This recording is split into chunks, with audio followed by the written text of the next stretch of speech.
नमस्कार दोस्तों। अब जाकर सरकार ने पीएफआई पर 5 सालों के लिए बैन लगा ही दिया। जिस तरीके से जांच एजेंसियों द्वारा पीएफआई पर छापेमारी की जा रही थी, इससे यह बात तो साफ थी कि सरकार पीएफआई के खिलाफ एक बहुत बड़ा एक्शन लेने वाली है। 22 सितंबर को देश के अलग अलग राज्यों से कुल 106 लोगों को गिरफ्तार किया और 27 सितंबर को अगली छापेमारी में पीएफआई के करीबन 247 लोगों को गिरफ्तार किया। इसके बाद पीएफआई को बैन कर दिया गया। इसके अलावा पीएफआई के और सहयोगी संगठन जैसे rehab India foundation, campus front of India, all India इमाम counselling, national conference, national confederation of human rights organisation, national women front, junior front, empower India foundation और रिहैब फाउंडेशन पर भी बैन लगा दिया गया। ये सारे संगठन पीएफआई के साथ मिलकर काम करते थे, या फिर यूं कहें कि पीएफआई की ही एक शाखा थी, ब्रांच की तरह काम करती थी। इन्हीं सहयोगी शाखाओं में से रिहैब इंडिया फाउंडेशन पीएफआई के लिए फंड इकट्ठा करने का काम करता था कि किस तरीके से विदेशों से या फिर देश में से ही पीएफआई के लिए फंड इकट्ठा करना है।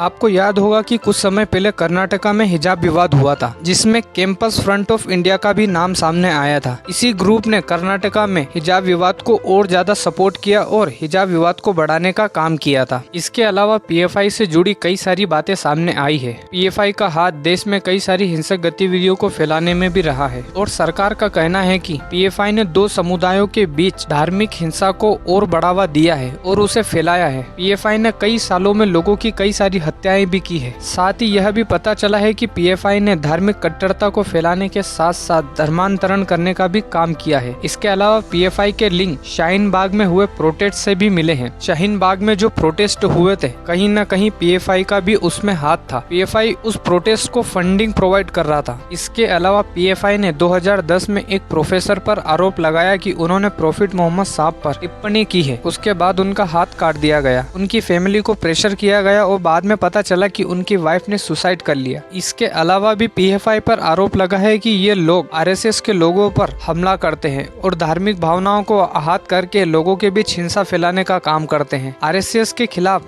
ये वॉयलेंस करते हैं। इसके अलावा पीएफआई के पास से एक्सप्लोजिव भी मिला है, जो कि देश की सुरक्षा के लिए बहुत खतरनाक है। ये सारी बातें पीएफआई की छापेमारी के दौरान सरकार द्वारा बताई गई है। इसके अलावा कई साल पहले बिहार सरकार को एक पीएफआई का डॉक्यूमेंट मिला था, जिसमें पीएफआई ने दावा किया था कि 2047 तक इंडिया को एक इस्लामिक स्टेट में बदल दिया जाएगा, लोगों का धर्मांतरण करके, लोगों को रेडिकलाइज करके। लेकिन बाद में जब पीएफआई से इस बारे में पूछा गया तो पीएफआई का कहना था कि इसमें उनका कोई हाथ नहीं है। इसके अलावा पीएफआई के लिंक बांग्लादेश बेस्ड एक आतंकवादी ग्रुप जमात उल मुजाहिदीन से भी मिले हैं। इसके अलावा पीएफआई के कुछ सदस्यों के लिंक इंटरनेशनल आतंकवादी से भी मिले हैं। पीएफआई के कई सदस्य सीरिया और इराक के आतंकवादी समूह के बीच भी इनका संपर्क था, जैसे आईएस के साथ भी इनका संपर्क के लिंक मिले हैं। इसके अलावा अफगानिस्तान में आतंकवादियों से भी पीएफआई के लिंक मिले हैं। और यदि पीएफआई की फंडिंग की बात की जाए तो पीएफआई की मूल फंडिंग लोगों के साथ साथ विदेशों से भी की जाती थी। ये पैसा विदेशों से मनी लॉन्ड्रिंग और हवाला के द्वारा आता था। ये पैसा पीएफआई के लोग अलग अलग खातों में मंगवाते थे,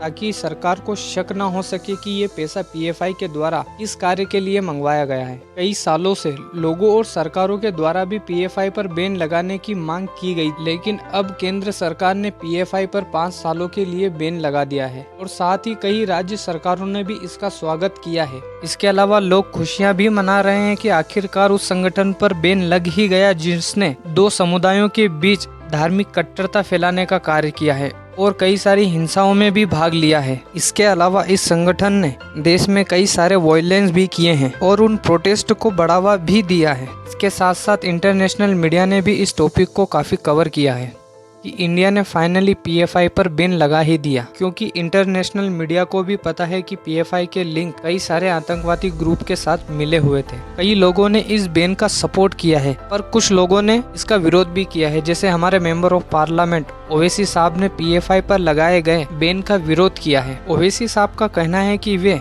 पीएफआई के द्वारा किए गए कामों का विरोध करते हैं, लेकिन पीएफआई पर जो बैन लगाया गया है उसका भी विरोध करते हैं। लेकिन पीएफआई पर बैन लगाकर सरकार ने यह बात साफ कर दी है कि सरकार इंटरनल सिक्योरिटी के साथ कोई भी समझौता नहीं करेगी और पीएफआई पर यूएपीए के तहत यह जो बैन लगाया गया है उसकी वजह से पीएफआई में अब कोई भी फंडिंग नहीं मिल पाएगी, न ही ये अपने फंक्शन ऑर्गेनाइज कर पाएंगे, ना ही किसी चीज को फंड कर पाएंगे। इनकी जो मैगजीन छपती थी अब वो भी छपना बंद हो जाएगी, ये अपना प्रचार भी नहीं कर पाएंगे। इसके अलावा पीएफआई के जितने भी अकाउंट थे सारे फ्रीज कर दिए जाएंगे। लेकिन पीएफआई पर जो बैन लगा है वो सिर्फ 5 सालों का है। यदि ये आतंकवादी संगठन है तो इस पर लाइफ टाइम के लिए बैन लगना चाहिए था। आपकी क्या राय है इस बारे में, आप अब कमेंट बॉक्स में जरूर बताएं। और यदि वीडियो अच्छी लगी हो तो अपने दोस्तों को शेयर करें और सब्सक्राइब करना ना भूलें।